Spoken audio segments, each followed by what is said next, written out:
warahmatullahi wabarakatuh. Perkenalkan, kami dari kelompok 8. Pada kesempatan kali ini kami akan menjelaskan tentang hiwala dan wakalah. Selanjutnya yaitu pengertian hiwala. Menurut bahasa, kata al-hiwala berasal dari kata at-tahawul yang berarti pemindahan atau pengalian. Sedangkan menurut istilah, hiwala adalah pemindahan atau pengalian hak untuk menuntut pembayaran utang dari satu pihak ke pihak yang lainnya. Yaitu dasar hukum hiwala. Dasar hukum hiwala terdapat pada Al-Quran surat Al-Baqarah ayat 280 yang artinya, dan jika orang yang berhutang itu dalam kesulitan, maka berilah tenggang waktu sampai dia memperoleh kelapangan. Dan jika kamu menyedekahkan, itu lebih baik bagimu jika kamu mengetahui. Kemudian dasar hukum hiwala tersebut diikuti oleh ijma ulama yang hukumnya sunnah. Berdasarkan fatwa Dewan Syariah Nasional, Majelis Ulama Indonesia mengatur akad hiwala dengan mengeluarkan fatwa DNS MUI nomor 12/DNS MUI /4/2000 tentang hawala. Selanjutnya yaitu rukun hiwala. Rukun hiwala yang pertama yaitu muhil, yakni orang yang memindahkan hutangnya ke orang lain. Yang kedua yaitu muhal, yakni orang yang bersedia hutangnya dibayarkan kepada pihak ketiga. Yang ketiga yaitu adanya muhal alaih, yaitu orang yang dibebani untuk melunasi hutang si pemberi piutang atau muhal.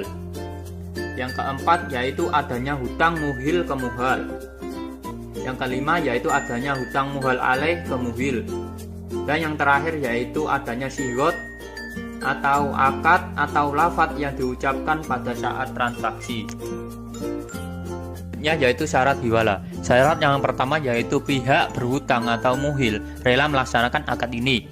Yang kedua, produk hutang harus dibayarkan sesuai haknya yang sama baik jenis dan jumlah utang, waktu pelunasan, dan kualitasnya. Yang ketiga, pihak muhal alaih harus bertanggung jawab dalam menanggung hutang setelah adanya kesepakatan bersama muhil. Yang keempat, pihak muhal atau pemberi hutang harus menyetujui akad hiwala. Dan yang terakhir, hutang tetap berada dalam jaminan pelunasan.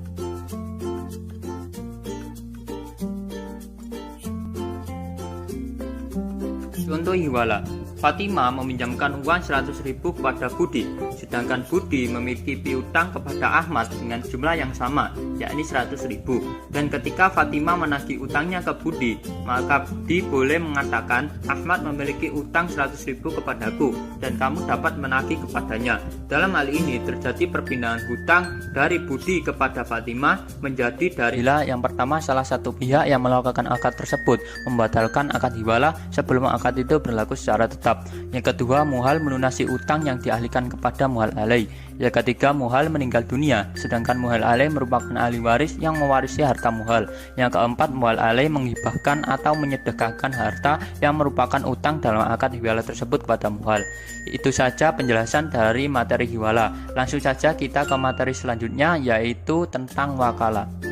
Pertama-tama yaitu pengertian wakalah. Wakalah mempunyai beberapa pengertian dari segi bahasa, diantaranya adalah pelindungan al-hifz, penyerahan at-tahwid, atau memberikan kuasa. Sedangkan menurut istilah, wakalah adalah ungkapan atau penyerahan kuasa kepada orang lain supaya melaksanakan sesuatu dari jenis pekerjaan yang bisa digantikan dan dapat dilakukan oleh pemberi kuasa dengan ketentuan pekerjaan tersebut dilaksanakan pada saat pemberi kuasa masih hidup.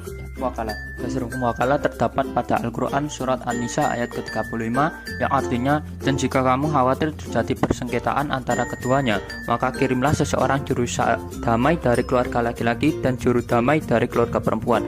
Jika keduanya juru damai itu bermaksud mengadakan perbaikan, niscaya Allah memberikan taufik pada semua istri itu. Sungguh Allah Maha Teliti, Maha Mengenal. Para imam madhab sepakat bahwa perwakilan dalam akad kontrak, perjanjian, transaksi yang dapat digantikan orang lain untuk melakukannya adalah dibolehkan selama dipenuhi rukun-rukunnya. Wakalah. Yang pertama yaitu muwakil, yaitu pihak yang memberikan kuasa. Yang kedua yaitu wakil, yaitu pihak penerima kuasa. Yang ketiga yaitu objek yang dikuasakan atau takwil, dan yang terakhir yaitu sigat atau ijab kabul. Syarat wakalah yaitu yang pertama, seseorang yang mewakilkan merupakan pemilik sah yang dapat bertindak terhadap sesuatu yang diwakilkan. Yang kedua, pemberi kuasa dan penerima kuasa sudah cukup cakap hukum atau mukalaf. Yang ketiga, penerima kuasa harus memiliki kecakapan akan suatu aturan yang mengatur proses akad wakalah. Yang keempat, penerima kuasa adalah orang yang bisa menjaga amanah.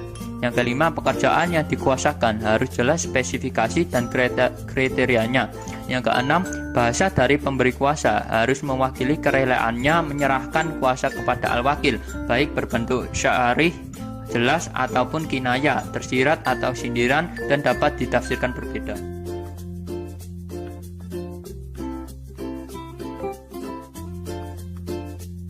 Jenis-jenis wakalah. Yang pertama yaitu al-wakalah al-khosso, adalah profesi pendelegasian wewenang untuk menggantikan sebuah posisi pekerjaan yang bersifat spesifik dan spesifikannya pun telah jelas, seperti halnya menjadi advokat untuk menyelesaikan kasus tertentu.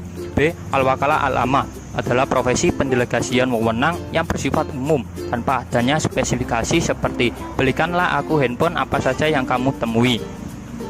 Jenis-jenis wakalah selanjutnya yaitu al-wakalah al-muqayyado, adalah akad di mana wewenang dan tindakan si wakil dibatasi dengan syarat-syarat tertentu. Misalnya, jualah mobilku dengan harga 100 juta jika kontan dan 150 juta jika kredit.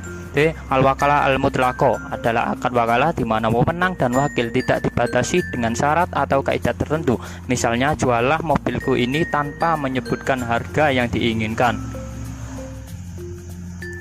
Berakhirnya akad hiwala. A. Ketika salah satu pihak yang berwakalah itu wafat atau gila.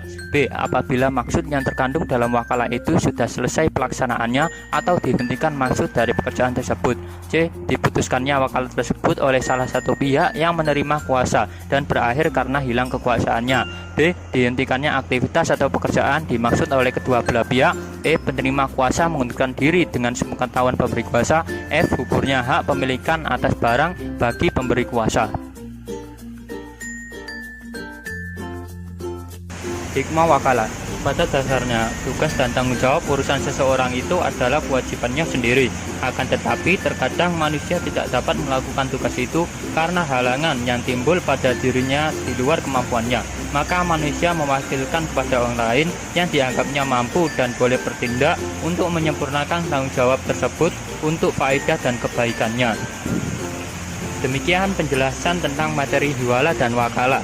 Kami dari kelompok 8 mohon maaf apabila ada kekurangan dan kesalahan. Wassalamualaikum warahmatullahi wabarakatuh.